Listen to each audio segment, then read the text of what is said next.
নমস্কার বন্ধুরা, Bipasha food and রেসিপিতে আপনাদের সকলকে স্বাগত জানাই। আশা করি সকলে খুব ভালো আছেন। আমি অনেক দিন পর আবার আপনাদের সাথে দেখা হচ্ছে। আর শরীর ঠিক ছিল না, তাই ভিডিও করতে পারিনি। আজকে আমি একটা নিরামিষ রেসিপি করে দেখাবো। সামনে অষ্টমী আসছে। নিরামিষ পটল কুমড়ো আলু দিয়ে একটা রেসিপি করব। পুরো ভিডিওটা প্রথম থেকে শেষ পর্যন্ত স্কিপ না করে দেখবেন। ভালো লাগলে আমার চ্যানেলটিকে লাইক কমেন্ট শেয়ার আর সাবস্ক্রাইব করে আমার পাশে থাকবেন। পটল কুমড়ো রেসিপি করার জন্য কী কী উপকরণ নিয়ে নিয়েছি একবার বলে দিই। এখানে আছে কেটে রাখা পটল কুমড়ো আর আলু। পটলগুলো শুধু এইভাবে দুভাগ করে নিতে হবে, একটু বড় বড় রাখতে হবে। এখানে আছে কাঁচা বাদাম, পোস্ত, চিনি, তেজপাতা, এলাচ, দারুচিনি, পাঁচফোড়ন, জিরে গুঁড়ো, হলুদ গুঁড়ো, কাশ্মীরি লঙ্কা গুঁড়ো, লবণ, সর্ষের তেল, আদা বাটা, দুটো কাঁচা লঙ্কা। প্রথমে আমি কড়াইটা বসিয়ে নিয়েছি। কড়াইটা একটু গরম হয়ে গেলে এর মধ্যে শুকনো কড়াইয়ের মধ্যে আমি পোস্তটা একটু নেড়ে তুলে নেব। কড়াইটা গরম হয়ে গেছে, এবার আমি পোস্তটা দিয়ে দেবো।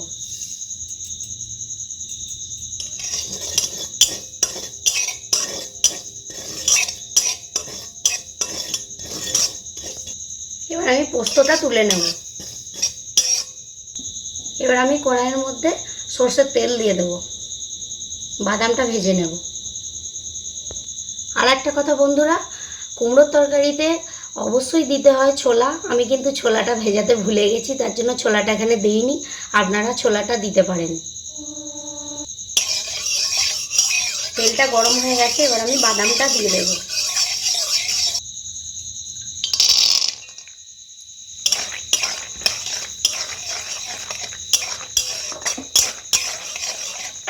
বাদামটা একটু ভালো করে ভেজে নিতে হবে।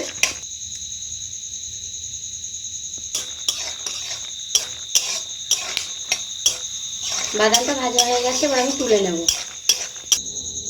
বাদামটা ভাজা হয়ে গেছে, তুলে নিয়েছি। ওই তেলের মধ্যেই আমি পটলগুলো ভেজে নেব।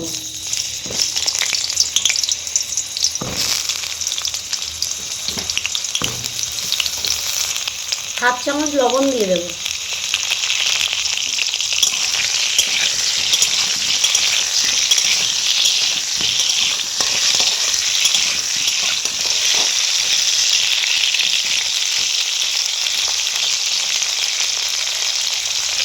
হাফ চামচ হলুদ গুঁড়ো দিয়ে দেবো।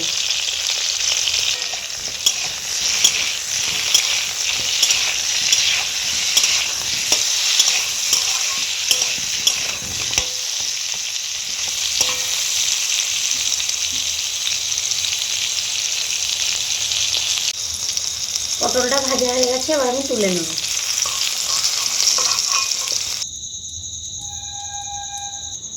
ওই তেলের মধ্যেই আমি তেজপাতা দিয়ে দেবো, পাঁচফোড়ন দিয়ে দেবো, দারুচিনি দিয়ে দেবো, দুটো এলাচ, দুটো কাঁচা লঙ্কা দিয়ে দেবো।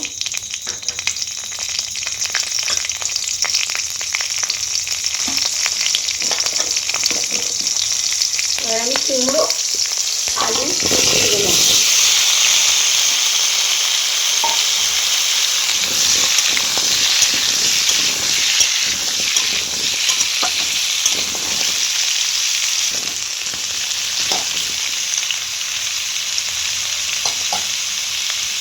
হাফ চামচ লবণ দিয়ে দেবো।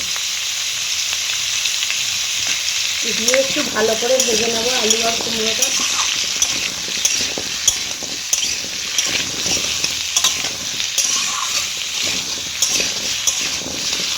আপনারা চাইলে এখানে শুকনো লঙ্কাও ব্যবহার করতে পারেন, আমি কাঁচা লঙ্কা দিয়েছি।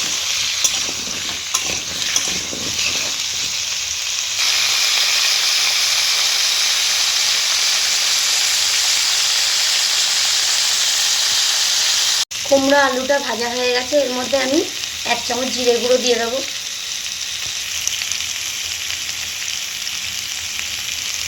1 চামচ হলুদ গুঁড়ো দিয়ে দেবো, 2 চামচ কাশ্মীরি লঙ্কা গুঁড়ো দেবো, আদা বাটাটা দিয়ে দেবো,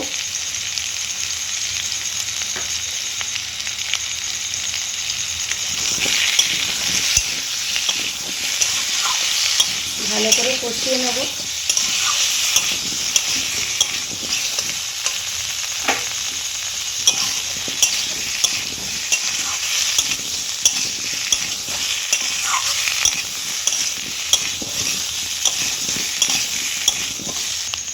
এবার আমি স্বাদের জন্য 2 চামচ চিনি দিয়ে দেবো।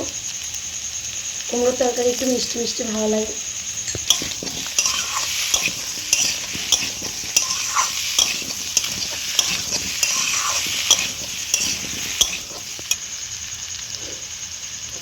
এবার আমি পরিমাণ মতো জল দিয়ে দেব।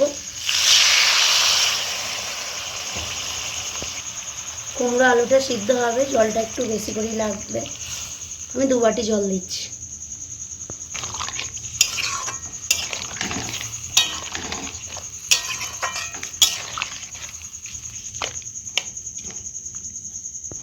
কুমড়ো আলু ভাজার সময় আমি লবণ দিয়েছিলাম, যেহেতু জল দিয়েছি 1/2 চামচ লবণ দিয়ে দেব।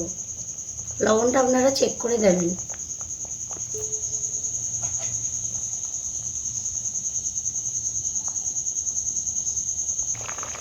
দশ মিনিটের জন্য আমি ঢাকা দিয়ে দেবো।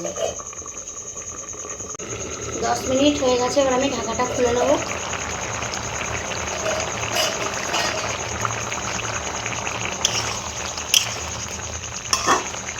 আলু কুমড়ো সিদ্ধ হয়ে গেছে। এবার আমি ভেজে রাখা পটলগুলো দিয়ে দেবো।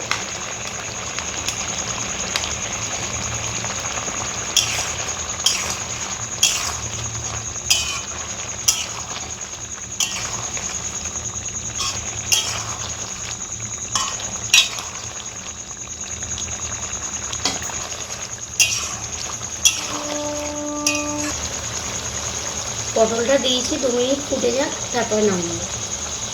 আর একটা কথা বন্ধুরা, এই তরকারিটা একটু শুকনো শুকনোই হবে। তরকারিটা হয়ে গেছে, এবার আমি নামিয়ে নেব। তরকারিটা নামিয়ে নিয়েছি। ভেজে রাখা পোস্তটা আমি দিয়ে দেবো। এইভাবে তরকারির মধ্যে ছড়িয়ে দেবো উপর থেকে। আর একটা কথা বন্ধুরা, বাদামটা এইভাবে একটু হাতে করে প্রেসার দিয়ে ভেঙে নেবেন। বাদামটা উপর থেকে ছড়িয়ে দেবো।